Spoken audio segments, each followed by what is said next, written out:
Hey guys, Lauren here to talk about the latest episode of Once Upon a Time. This is the episode where Hook and Emma go up the beanstalk and they show Emma's past.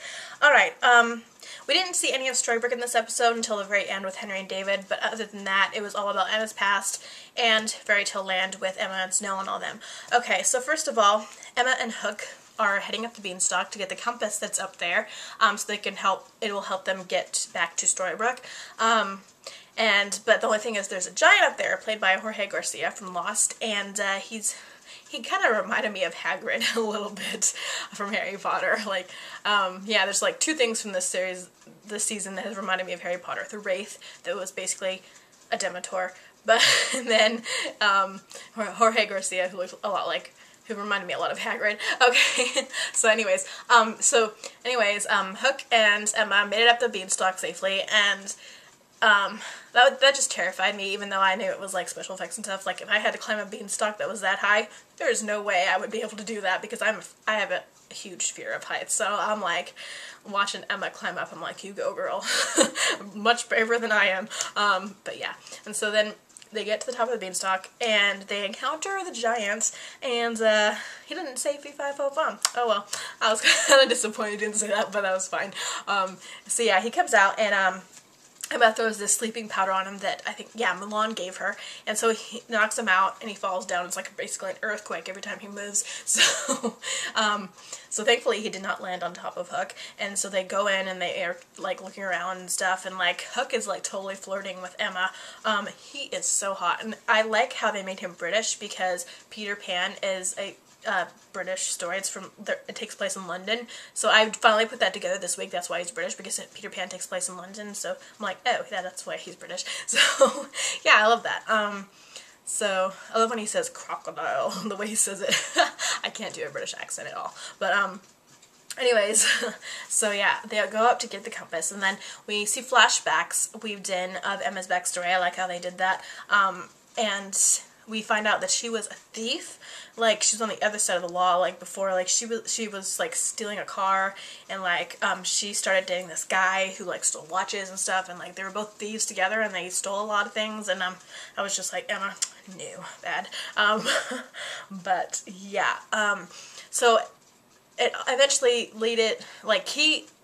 Pinocchio showed up, and he told her boyfriend, like, you need to get out of her life so that she can stay on track, and so they arranged it so that, like, can they call the cops so that she would get arrested and then go to prison for 11 months, because he needed to keep her on track to break the curse, and, you know, kind of like keep her out of trouble, I guess. So her boyfriend went to Canada, and then we find out towards the end of the episode, when she's in jail, she finds out that she gets his car, and because he sent her the car keys, and she finds out that she's pregnant with Henry. So yeah, she had him when she was in prison, I guess. So yeah, that was kind of interesting. And we know that she gave him up for adoption. So yeah. So then with Hook is flirting with her, and before they can find the compass, the giant wakes up again, and we find out that he's actually a nice giant, and that that the story was told wrong, and that the people that killed all his friends and family were the mean ones, and the giants were nice, I guess. And so we find out that he's a nice giant, and Emma decides to leave Hook there because she doesn't completely trust him, and I was totally with her on that. Like I have trust issues like her. Like, I can't trust someone 100%, especially someone like him. And so she leaves him behind, and she needs like a 10-hour head start. So she tells the giant to like let him free after 10 hours, I guess. And so she gets a head start. She comes down the beanstalk, and I was really pissed at Mulan, because even though Emma told her to chop it down, like, I was just like, really, girl? Like, Snow attacked her. She's like, no!